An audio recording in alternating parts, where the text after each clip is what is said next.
Thank you for joining our event today. Let's get going. So my name is Susan Faraday. I'm an associate professor here at UNE's School of Marine and Environmental Programs in the Undergraduate College of Arts and Sciences. I'm a member of the Planetary Health Council as well. I'll be your host for today's event, Thriving Waters, Navigating the Health and Business of Aquaculture.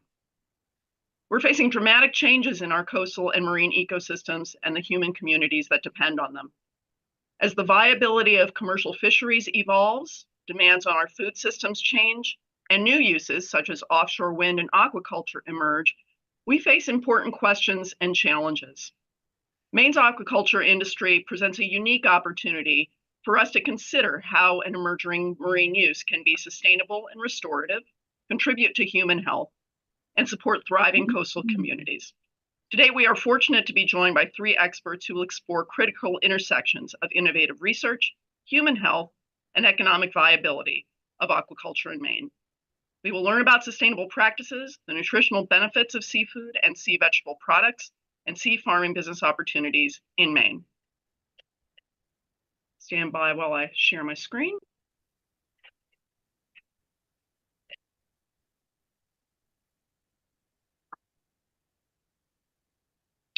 So let's talk about today's program. I'm going to provide you just a little bit of background on the Planetary Health Council and our work here at UNE. We have three extraordinary presenters today, Dr. Carrie Byron, Ms. Sherry Clark, Thomas Henninger. They're each going to do a brief presentation, and we'll move to a community conversation before we wrap up. So today's event is brought to you through a partnership between UNE's Planetary Health Council and the Center to Advance Interprofessional Education and Practice. UNE has been an institutional member of the International Planetary Health Alliance since 2017. This alliance is a Harvard-led consortium of more than 250 universities, non-governmental organizations, and other institutions spanning more than 50 countries. At UNE, our Planetary Health Council is working to strengthen bridges between our robust marine and environmental sciences and our health professions programs, and to provide planetary health content through academics, research, and events like this one. This particular event will address interprofessional competencies of values and ethics and communication, and can be applied towards UNE students' interprofessional honors distinction badge. Our presenters today are three distinguished experts in diverse fields, which is fantastic to approach this topic on the science, nutrition, and business of aquaculture. Dr. Carrie Byron from the University of New England, Ms. Sherry Clark from the Global Seafood Alliance, and Mr. Thomas Henninger, founder and owner of Madeline Point Oyster Farms. Our panelists will briefly introduce themselves before giving their 10-minute presentations. During their presentations, please use the chat function to offer your questions, stories, reactions. We will be moderating the chat throughout the presentations, and we will have time after the presentations are concluded for a larger community conversation about this important topic before brief wrap-up remarks. I'm now going to turn this over to our student discussion moderator, Sophia King, to introduce herself before we hand it over to our panelists to introduce each other. Sophia? Hello, I am Sophia. I'm a senior marine affairs major, and I'm hiring in GIS right now. I'm in the GIS lab. Yeah, I will be moderating questions today. So if you have questions, leave them in the comments. I'm going to try to boil them down for kind of themes of each speaker, but I look forward to seeing what questions you guys come up with. Carrie? Thank you for the invitation to be here with you today. I'm Carrie Byron, faculty here at UNE. I consider myself an ecologist, and all my research is applied to aquaculture.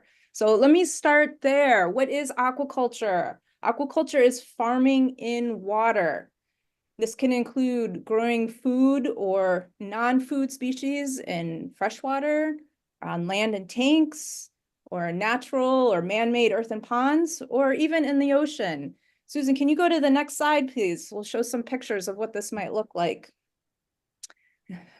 For the purpose of our conversation today, I'm focused on growing human foods in nearshore ocean waters. No, back please, one, thank you, right Sorry there. about that. Perfect. That's all right, thanks. So we're talking about ocean aquaculture in this conversation. And specifically, I'd like for you to think about the potential of seaweed and bivalve shellfish farming. These are what we call low trophic level species, which means they're at the base of our ocean food webs. You can see from these pictures of seaweed farming, specifically, it's sugar kelp or Saccharina latissima that's being grown on our UNE farm site in Saco Bay. You can also see there some eastern oysters, Chrysostrea virginica, commonly farmed in this region. And that last picture is a Spanish-style mussel raft. This one's located right here in Casco Bay, where blue mussels, Mytilus edulis, cling to and grow on those ropes that suspend vertically below the raft and through the water column. So Maine has a thriving industry for all of these human food species. And what is really cool is that you don't need to feed these organisms in order to farm them in the ocean. They feed on ambient plankton, detritus, and utilize available nitrogen and nutrients from the water.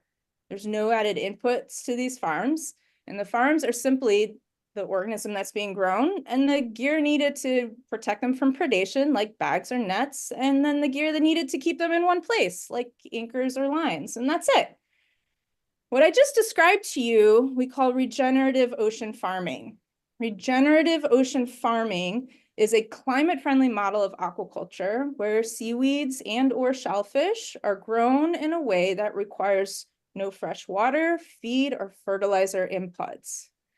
Because we're not adding anything to these farm systems, the production of food at these farm sites are completely dependent on the surrounding wild ecosystem to support them. And that's where the ecologist comes into play here.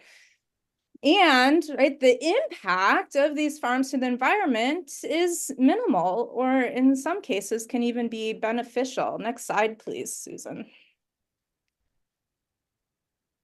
Restorative aquaculture, which you'll see on this next slide here, describes farming practices that provide both direct environmental benefits or net positive ecosystem outcomes. That means that at the location of the farm, the ecosystem is better off with the operating farm than without it. You can see on this conceptual diagram here that was made by the Nature Conservancy that restorative ocean aquaculture can exist along a spectrum from avoiding negative impacts on the left to actually accruing benefits on the right. So for example, next slide, please. Some ways in which low trophic level species aquaculture can contribute to environmental benefits, there we go, is from removing nutrients, primarily nitrogen, from surrounding water, or providing habitat or structure for other wild organisms. Fish are attracted to structure, or participating in the global carbon cycle. So these are just a few examples. Did you know that seaweed's capable of reducing the acidity of the immediately surrounding water, producing a halo effect that may have some local buffering capacity to organisms that rely on calcium carbonate to build shells, like oysters and mussels? That's some cool stuff. All right, next slide, please.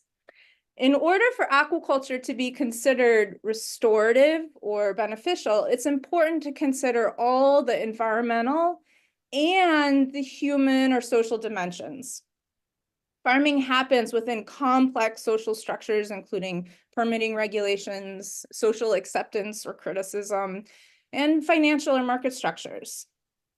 The Food and Agriculture Organization of the United Nations, or the FAO, defines sustainable ecological aquaculture as needing to be constrained within environmental limitations, which is what we might call ecological carrying capacity for aquaculture, and importantly, to meet societal needs, all the while causing no harm to people or other industries. Traditionally, my scientist colleagues, they get kind of fixated on studying the impacts, right, of aquaculture, which in my mind is a word that has negative connotation, impacts. Instead, I want us to consider exchanges in both directions. How is the environment supporting the farm? And how is that farm providing some type of support or climate resilience to that local area? Now I need to pause and be very clear about one thing. Farms are not a replacement for wild ecosystems. Farms typically host different suites of wild species than what are found on the wild kelp or wild oyster beds, for example. We need to first and foremost protect, preserve, and restore wild ecosystems. And while we're busy doing that, responsible farming can be an additional tool in our climate resilience toolbox. There's a reason why organizations like the Nature Conservancy and World Wildlife Fund are investing their attention towards sustainable food systems, including aquaculture. All right, next slide, please. Ecosystem services are the direct and indirect benefits that ecosystems provide to humans. Traditionally, this concept of ecosystem services has been an academic term applied to our wild ecosystems, such as rainforests or coral reefs or mangroves. There are 4 types of ecosystem services: provisioning, regulating, cultural, and supporting. We can apply this framework to our ocean farm ecosystems as well. In this diagram, you can see some examples of specific ecosystem services that seaweed farming can provide. We use the harvested seaweed for food and other products. That's a provisioning ecosystem service. Seaweed's a primary producer and participates in carbon cycling and nutrient cycling. That's a regulating ecosystem service. In Maine in particular, there's a strong cultural identity with working waterfront, and ocean farming aligns with and supports this cultural lifestyle, sense of place, and employment. And as I said earlier, that 3-dimensional structure that farm gear provides in some cases can serve as habitat for wild organisms. Habitat provisioning and associated wild biodiversity found there in the farm. That's an example of the supporting ecosystem service. Interestingly, one of my previous students issued a survey to the general public asking them how much they're willing to pay for various products made from seaweed, things like seasonings or soaps or seaweed vodka. Then, after getting that data, he briefly explained these different ecosystem services that seaweed farming has potential to provide. And then he again asked them how much they're willing to pay for those same products. The results of the survey demonstrated that with just a brief education and awareness on ecosystem services, people are willing to pay more for the same products. So in closing, last slide, please. I want to acknowledge that ocean farming supports several of the United Nations Sustainable Development Goals. The entire world is using this framework to create strategy and map progress towards climate resilience. In my opinion, the US does not speak this language strongly enough. When aquaculture is done at an ecologically appropriate scale, with mindfulness towards gear and practice, it can be an incredibly powerful tool towards climate resilience that aligns with the UN SDGs. So at this time, it's my pleasure. I want to introduce our next speaker, Sherry Clerk, representing Global Seafood Alliance, who will provide a few more specific examples of how aquaculture and seafood align with those SDGs. Thank you. Thank you, Carrie, and thanks for having me today. Yes, I'm Sherry Clark. I'm a registered dietitian. I also am a brand strategist here at Global Seafood Alliance. So my passion for seafood and educating, clearing up misconceptions about seafood and the many health benefits of seafood are one of the exciting parts of my job. But ultimately, as these pictures show, seafood has to taste good for people to eat it. So showing attractive pictures is also helpful. For those of you who don't know, Global Seafood Alliance is located, our headquarters is in Portsmouth, New Hampshire. And our vision at GSA is a world that embraces the role of responsible seafood in meeting global nutrition needs. And we accomplish this as an international non-governmental organization dedicated to advancing responsible seafood practices through education, advocacy, and third-party assurances. So as Carrie mentioned, SDGs are very important as we pave our way, and several of these are a focus of our efforts of GSA. Our global population is growing and is expected to reach 9.9 billion people by 2025. This creates an even greater demand for seafood, a valuable and nutrient-rich protein source. This addresses SDG number 2, zero hunger. An ocean food production could produce 6 times more food than it currently does if managed better and sustainably. This is an example of SDG 12, responsible consumption and production.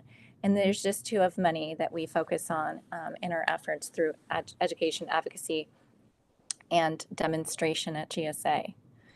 You can go to the next slide. And as a dietitian, there's few things that you can say you need to eat more of, but seafood is one of them. And seafood is abundant in nutrients, including some that your body cannot produce on its own. First, there's protein, a building block for muscles and bones. Omega-3 fatty acids like EPA and DHA are considered essential because your body cannot make them on its own, and they're found naturally in seafood. They've been shown to be beneficial for heart health as well as mood and memory. Vitamin D is a fat-soluble vitamin found in fattier fish like trout, salmon, tuna, and mackerel, and it helps with the absorption of calcium. Vitamin B12 is important for cell metabolism and nerve function. Iron is important for maintaining healthy blood and growth and development. Selenium is an antioxidant, protecting cells from damage. It also sequesters mercury, providing protective effects against mercury toxicity. Zinc helps with immune function and is needed for proper growth and development. Iodine is an essential mineral that cannot be made by your body and supports a healthy metabolism. This is just at the beginning of all the benefits that some of the nutrients can provide. By sourcing local, you're also supporting your community while reaping the nutritional benefits. Oysters, mussels, trout, salmon, Arctic char, seaweed, kelp, sea urchin, and scallops are just some of the products that were some of the species that we produce in Maine. Oysters, mussels, trout, and salmon are some of the richest sources of omega-3 fatty acids. Seaweed or sea vegetables are forms of algae that grow in the sea and contain iodine and tyrosine to support thyroid function. They also provide fiber to support gut health and antioxidants to help with inflammation. We at GSA strive to build trust in seafood, and you can be confident in your purchases by learning more about the source of your seafood. Packaging and retailer websites are a good place to start. Look for seafood sourcing policies. And to get the most of your nutritional benefits, try to consume seafood twice a week and include a variety of species, including shellfish and seaweed from responsibly produced sources. On the next slide, you can see an example of a consumer campaign that we've done trying to educate consumers about the importance of responsibly produced seafood. And it's choose seafood with standards, shape your future, shape the future.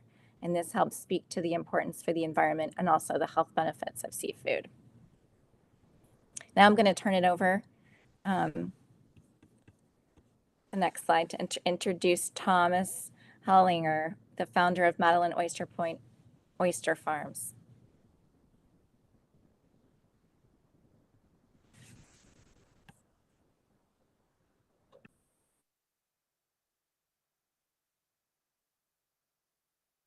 Are they unmuted? Now you're back. There we go. Okay. My name's Thomas Henninger. I'm a regenerative ocean farmer. Specifically, I grow, well, mostly oysters, but I grow some scallops and kelp. We're going to muck about a little bit with sea urchin this year. I started my family's farm about 10 years ago, but I come from a fishing background. I'm going to share a little bit of history with you so that I can place the state of Maine aquaculture for you. History-wise, I just want to mention that people have been growing and eating oysters in Maine for a long, long time, as evidenced by middens, trash heaps of shell that folks discarded after consuming the oysters here in Maine, some of which are 3 miles long and 30 feet deep, which suggests how important shellfish has been in the past to people here in Maine. When Europeans arrived, they brought with them a hunger for oysters that they brought here from Europe, and quickly started growing oysters here. The industry was huge. To give you an idea, folks in around the turn of the century, it's said that people ate about 12 pounds of oyster meat a year, which is a whole lot of oyster. In New York City, oysters were the food at every bar, the food on most street corners. There'd be a barrel of ice and oysters and folks shucking on the street. Our hunger for oysters grew.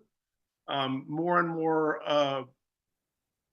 oysters were consumed. More area was used for producing oysters. And eventually we started to ruin the traditional beds. So around the turn of the century, not only were we over harvesting, but we were no longer a country where people lived on farms and in small villages as much as in big cities. The Industrial Revolution shows up. The cities are burgeoning with new Americans and folks that are working in factories that are popping up. Oysters were the perfect low-cost, high-protein snack for folks. But the combination of over-harvesting and the lack of wastewater treatment pretty much destroyed the oyster industry by the 30s. So I'm 59, and my parents had no real generational knowledge of eating oysters. By the 40s, they were truly gone. In the 50s, a young man attending school in Maine got into baits and ended up the senator from the great state of Maine, Senator Edmund Muskie. He grew up on the shores of the Androscoggin River. That was an absolute mess between logging and industry. Nothing lived there. Nobody would swim in it. Senator Muskie, when he got to Congress, crafted the Clean Water Act. The Clean Water Act was signed in 1972. Ironically, it was signed by Nixon. And the preamble said that all waters shall be fishable and swimmable by 1985. It was a well-written law, and it was funded. And as a country, we got to work. By the 70s, late 70s, we were building up the oyster beds again. People were purchasing leases again. And by the 80s, it was really starting to roll along, which is when I started at a very young age in Long Island Sound at 11 years old. Now, in the state of Maine, we find that oysters grow incredibly well.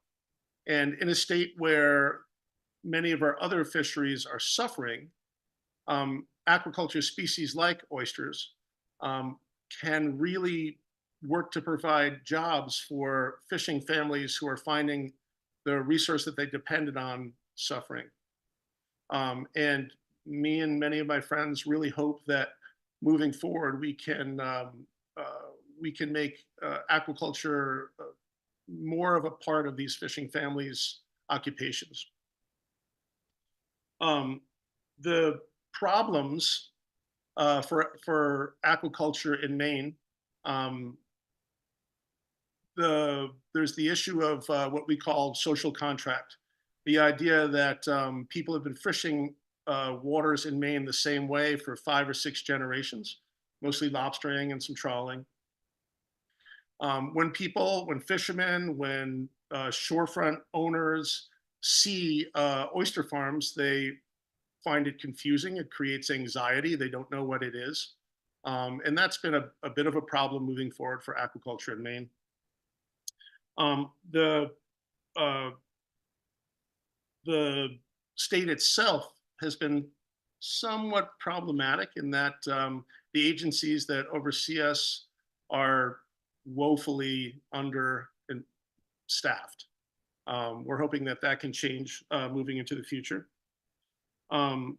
Most folks who work on the water, especially east of here, are finding that where they used to live, where they work, have been driven off of the waterfront because of real estate changes in real estate, and are living 45 minutes or an hour inland, which is problematic for obvious reasons. But the real linchpin, we were really surprised to discover what it was. The fact is, it's working waterfront. Out of 3,500 miles of coastline in the state of Maine, there are now less than 20 miles where we can land our catch. And that's a huge problem for aquaculture. When I was working on sword boats or trawlers, we had huge boats that are used to doing 15, 20 knots all day. One of the things about aquaculture that makes it great is it can usually be done in small open skiffs with small, efficient, relatively inexpensive outboard engines. The problem is, if we had to run those boats a couple of towns over just to find a place to land our catch, it would be so expensive we would be out of business quickly. So working waterfront is a very, very big deal.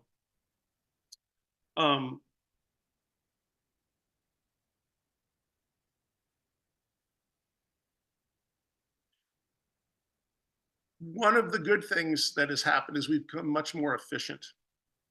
The area, one of these slides showed an older oyster boat. It's the boat I worked on as a boy.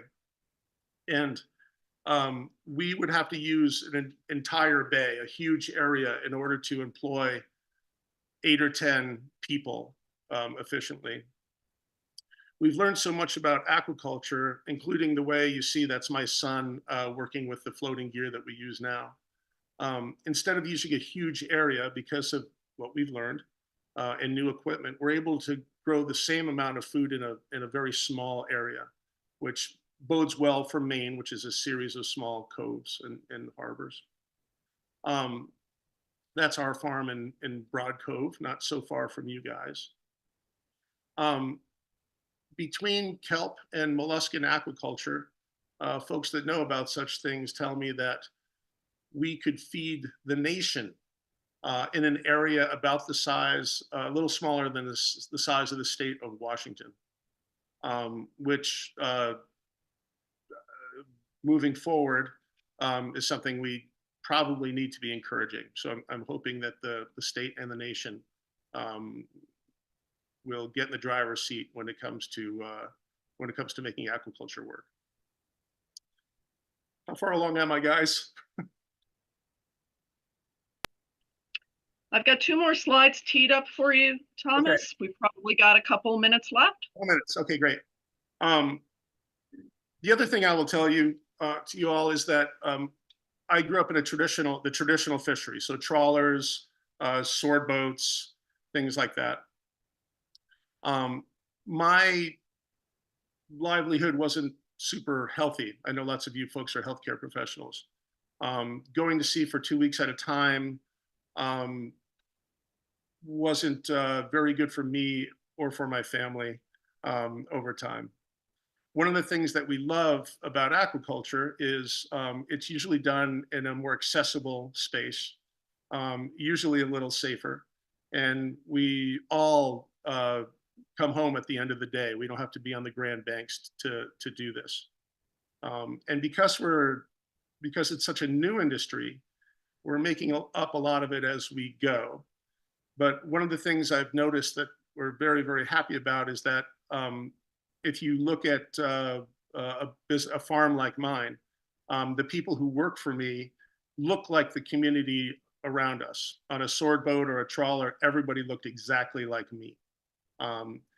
Aquaculture lends itself to a little more diversity in hiring, which pleases us and makes me feel good about my boys growing up working in the business. Thanks so much, and you should all feel free to contact me if there's something specific you'd like to talk about. Thomas, did we want to try to play this video, see if it'll work for us? Oh, the boys on the boat, sure. So there are oysters in these bags. They're being shoved there into floating cages. And when those cages are attached in the boat, they float with oysters in them. And if you do your job well, in a couple of years, those oysters are ready for market. Oh, sorry.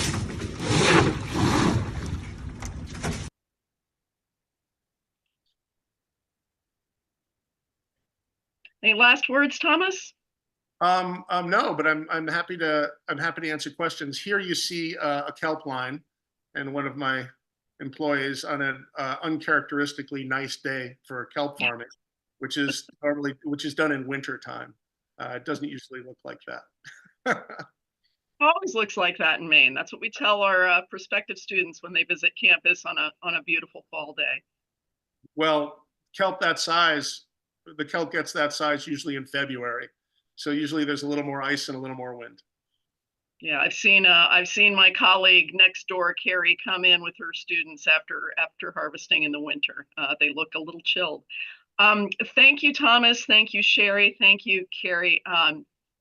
What a wonderful snapshot of some really dynamic things affecting our communities, our ecosystem, our human health, and our futures.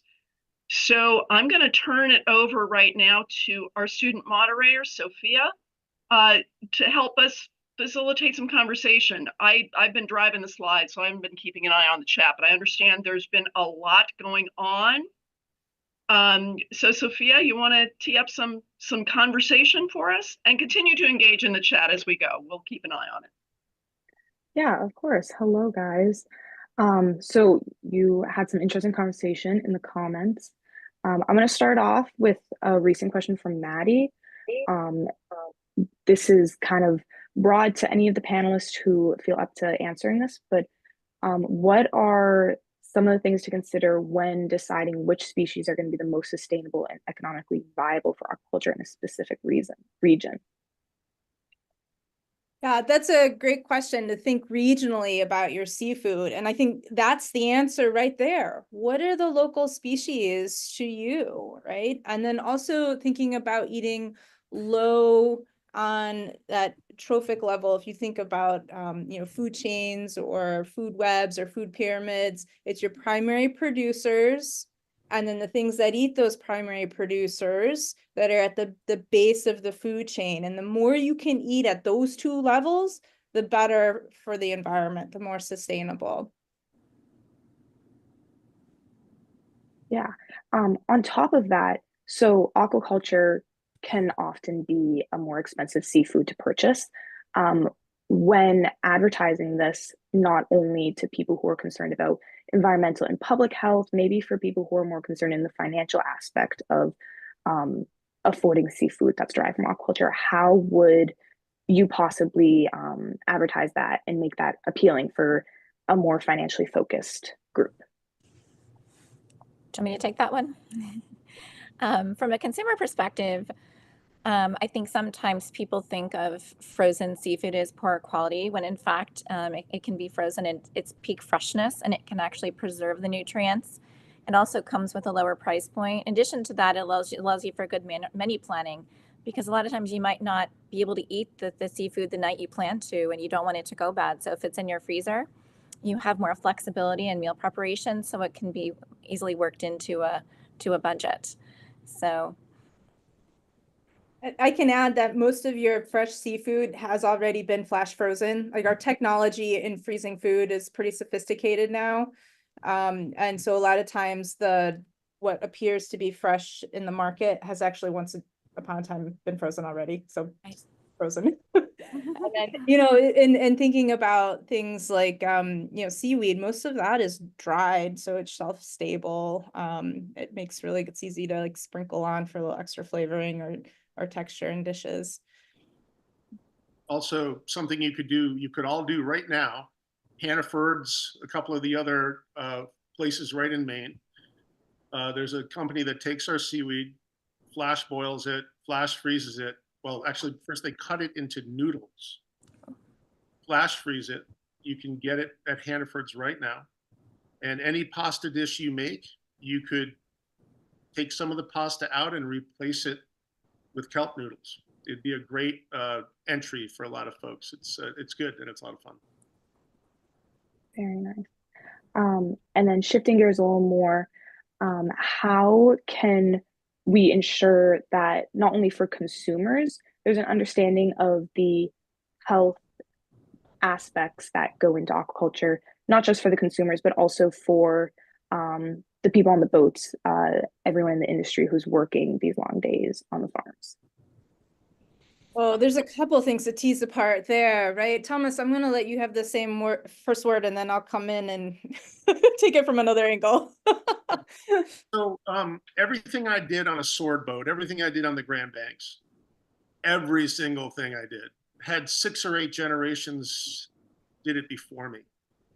So I was either doing it right or I was doing it wrong, and everybody on the boat knew. In aquaculture, it's such a new industry. We're kind of making it up as we go. So the onus, we're responsible as farm owners and as skippers to keep our people safe. But we have so much more available to us than we did back in the day. The very nature of aquaculture is safer in that we're generally not going out as far. Like I said, we're generally sleeping at home, which is, healthy. And I'll give you an example of something that was baffling to us at first. If you're running a big aquaculture business, on a fishing vessel, you know who the skipper is, you know who the first mate is, you know who deckhands are. Again, totally making it up as we go. So what we're doing is we're trying to define the individual activities on these boats so that people can be trained very specifically and be trained very safely and very well. I've got 3 former UNE students helping us to write our SOPs, our standard operating procedures on our farm. And they've been very, very good at including safety in their SOPs. Thomas, in the chat, there's specific question about chemical contamination, pollution, spills, bacteria overgrowth, and how those are mitigated. So maybe you can speak from your experience as a farmer on that one too. Sure. So, of course, I like to whine about what the state maybe isn't doing to help us in aquaculture. But the fact is, we have really great laws and regulations here in Maine. So good that other states actually use us as a start when they write their rules. And we have a Department of Marine Resources, and our water gets tested weekly, if not more often, all around my farm, which is tremendous. We can go on an interactive real-time chart. You can do it at the Department of Marine Resources, and you can see the results of the tests that are done on the farm almost in real time. That has been incredibly helpful. We also, our biggest concern as oyster farmers, one of our biggest concerns is not just that we are taking the animals out of healthy water, but also the nature of an oyster is that it was the first Tupperware, right? You've got food inside a shell that closes when it's out of the water. And that's wonderful. It makes it very shippable. You can keep oysters out of the water literally for months, as long as they're below 47 degrees, where they start to hibernate like little bears. Put them back in the water and they survive. It's tremendous. But as far as eating oysters is concerned, once they come out of the water, they can no longer protect themselves against disease and bacteria. So we need to get them down to temperature below 47 very, very quickly. And there are dangerous bacteria out there and other things. DMR has been very, very good about making sure we know if they're showing up. And also putting in regulations for things, for instance, once those oysters come out of the water, we have a specific amount of time that we have to get them down to temperature in order to make sure that things like bacteria don't have a chance to reproduce and to increase their concentrations in our animals. So not only is there tight regulations, but our farmers are very responsible in meeting that, especially in this region, right? And with our regulations. There's a related question in there though about environmental contaminants getting into the food. So the other way around, right? Things like heavy metals, mercury, or other things. As Thomas said, our water is being monitored. So we know if there's a toxic algal bloom or something like that that could impact food quality and health, and in which case harvesting is shut down for that period of time. A lot of the growers and producers are also very concerned about heavy metals and will test their food products regularly to make sure they're within safe limits. And I'll also remind you, like, as you know, the ecology around bioaccumulation of things like heavy metals, when we're talking about seaweed and shellfish, again, those are the base of the food web. So there hasn't been very many steps, very many predator-prey interactions for those heavy metals like mercury to accumulate in the seafood. That becomes more of a concern if you're eating top predators such as tunas and swordfish and sharks, right?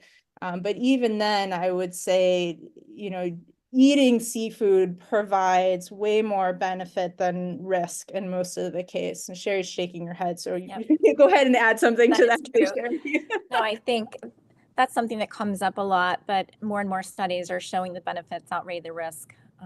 And if you consume it twice a week, I mean, most people aren't eating the shark and the mackerel, the high mercury content foods anyway. And by getting a variety and sticking to your serving size, it's definitely, you're getting more benefit than risk. One of the reasons I love eating aquaculture farms is something that Carrie's been talking about, the idea of being on the lowest trophic level possible, right? So when I was harpooning swordfish, I was harpooning 25-year-old apex predators, which is bad for any number of reasons. But oysters and kelp, you know, the oysters are a couple of years old. And if we could eat anything, we would probably be eating microalgae. We'd want to be on the lowest possible trophic level and eat microalgae, but we're not whales. It's difficult for us to do that. So we've got oysters doing it for us. So when you're consuming an oyster, you're one step up from the producers of the carbohydrate. With kelp, when we take kelp out of the water, it's only been in the water for a couple of months. This stuff is growing 3 inches a day in February. I'd love to hear more about other critters, Sherry. And specifically related to mercury? Other aquaculture critters that other aquaculture products that we eat. So we do scallops now. We do mussels are very low on the trophic. Oh yes. In terms of the basically the higher ones. I mean, we avoid even giving a list of high and low, and just encourage eating a variety, because I think there's so much focus on avoiding as opposed to including.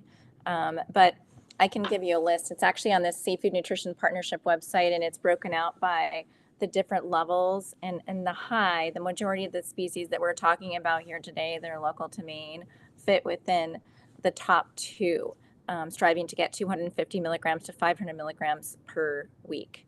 And so by sticking to your local sources, you're likely going to be getting your omega-3, but the key is getting 2 times per week. And there are omega-3s in your seaweeds as well, as you mentioned. But then the protein-rich, you know, the mussels, the scallops, the oysters, the salmon, trout, all of the other species that we mentioned that we can source locally. And then you have access to other species that have the benefits of, you know, the iodine and the D3 in the freezer section of your grocery store. So if you can't get it local, we do certainly have the availability now with the benefit of production, offshore and onshore production, and safe handling and food safety.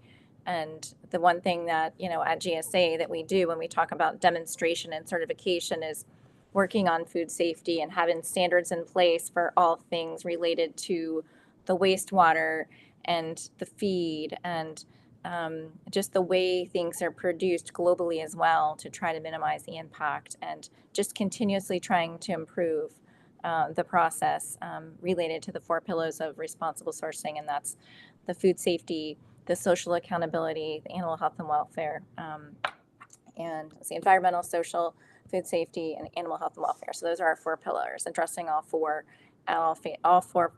areas of the production chain. So thinking about the farm, the hatchery, the feed mill, and the processing plant, which of course doesn't really apply to oysters, but when you're dealing with other species, there are a few more steps involved in the process. And so looking for a third party that does third party auditing and is looking at the processing and the farming and the raising of the seafood is another way to make sure that you're making good choices. This is a lot. We're coming into the last few minutes here. So Sophia, you want to tee up another closing question for our panelists? Yeah, of course. So a few of the commentators have mentioned a lot about the nutrition and the value of this food, and also possibly medical purposes for aquaculture, so biopharmaceutical purposes that we could kind of reap from this growing industry. So in what ways are our cooking habits either going to affect the nutrient value of this aquaculture, and in what ways could we then take this new resource and use it for purposes of further medicine? It's a great question. I can't speak to the biomedical because I know so much science goes into developing drugs and medicines, but if you think about, most drugs do come from plants or usually plants.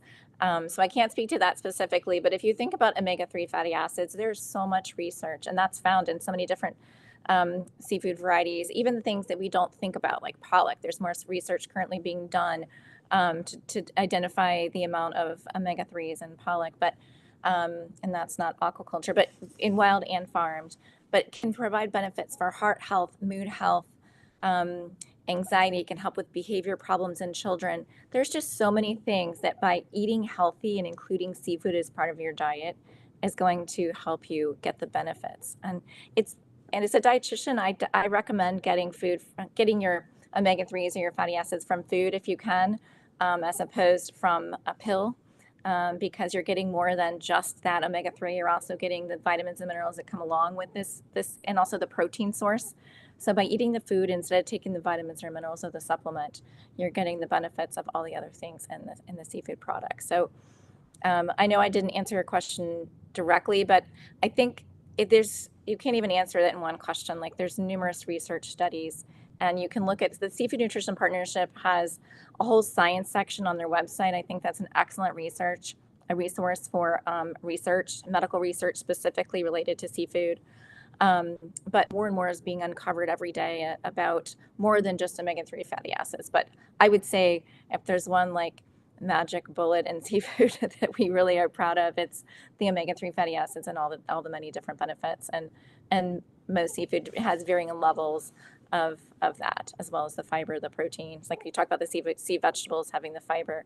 So these are things that you can get from your food instead of a supplement, which is, in my opinion, the best way to do it. Absolutely. Yeah. Susan, do we have time for one more question, or are we all done here? 2 minutes. Okay. So pick a quick one. Yeah, we do have a question mostly focused for Thomas, but a lot to do with how, with the changing climate and warming oceans and invasive species coming in, how have you seen this affect your work on the oyster farm? It's a little scary because oysters do well up into 90-degree water. That's not what worries me. What worries me is what other critters are going to show up because they have warmer water. And the other one that's kind of a tipping point thing that terrifies me, and Carrie would probably speak better to this than me, is that oysters, the soft oyster is covered with an organ that, very much like our bones, our osteoclasts, is making a matrix of collagen to trap calcium to make the shell, just like we do for our bones. There's a tipping point in pH of the ocean where that's going to become very difficult for them. And I can't say that I don't walk down to the upweller with my son some morning and just wonder if we are just about to get there. What do you think, Carrie?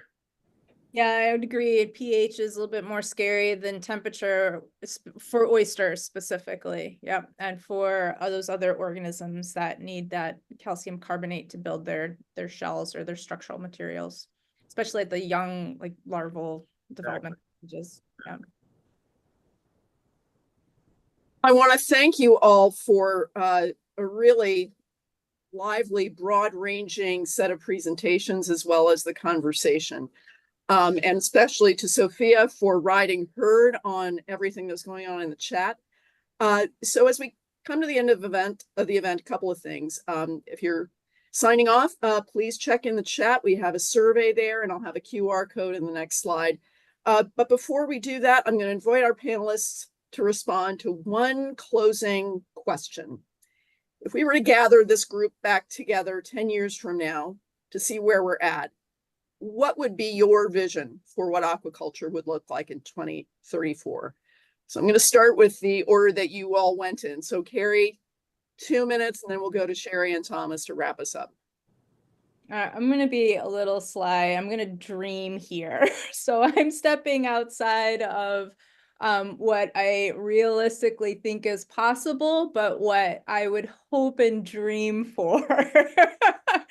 And I'm excited for in keeping my eye on our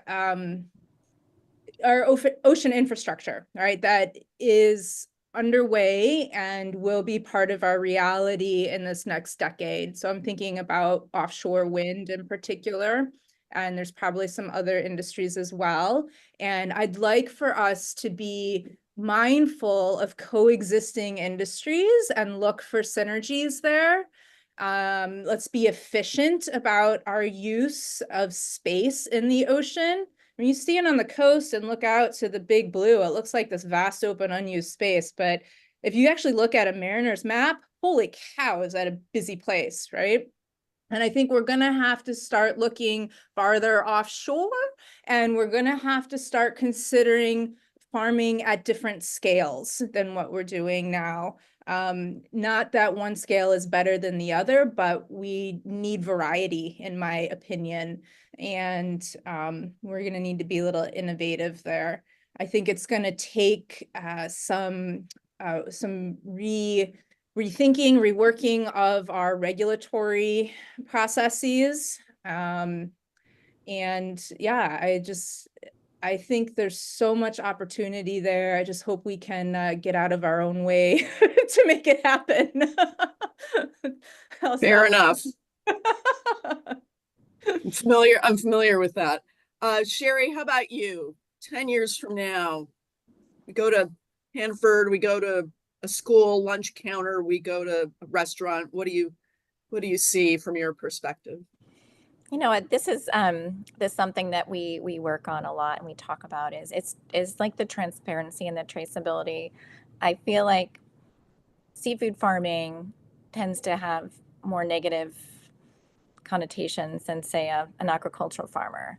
And so a lot of what we do is trying to clear up misconceptions about farming. And I think if we can find a way through technology, which work is being done so fast every day, that you can find this, that consumers can see the source of their product and they can tie it back to a person, to create that story, because they don't have the opportunity always to meet someone like Thomas, who has a passion and who's taking care of his workers, and it's a family business. But this is what seafood farming is. And when you understand where your food comes from, it makes you feel more comfortable about purchasing it and serving it to your family.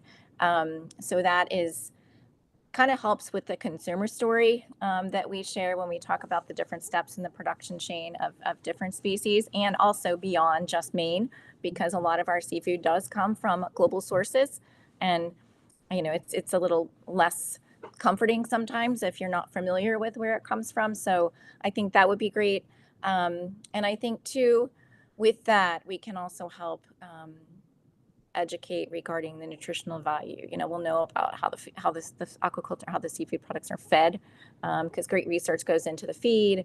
And if people just have more awareness and less of a critical eye on on aquaculture. I think that would be very beneficial, and I think technology has a way of helping us in that way. Thomas, how about you? Every single thing I did as a traditional fisherman, I could sing a song about every individual thing. If you get me drunk, I could sing 2 songs about every individual thing. I don't know a single song, I'm embarrassed to say, about growing oysters or kelp or scallop. We need to get young people in our country aware of all the food that can be grown in the ocean. Not just harvested from the ocean. Keep in mind what we do. We only take out of the ocean what we put in. I put in the baby oysters, I put in the baby kelp, I grow it, and I take it out. It needs to become part of our culture. In other places it is, South Korea, Japan. It's something that we can do.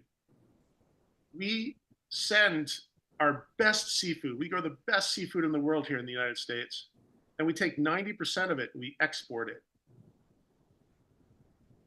80 or 90% of what we consume in terms of seafood in the United States is poorly, irresponsibly grown shrimp from overseas, that's farmed overseas, and fake crab and this sort of thing. I think the reason is that we're not aware. We're just not aware. And I think young people need to become aware of our food systems, all of our food systems. And if young people were growing up aware, our feedlots would get smaller and our oyster farms and kelp farms would get bigger.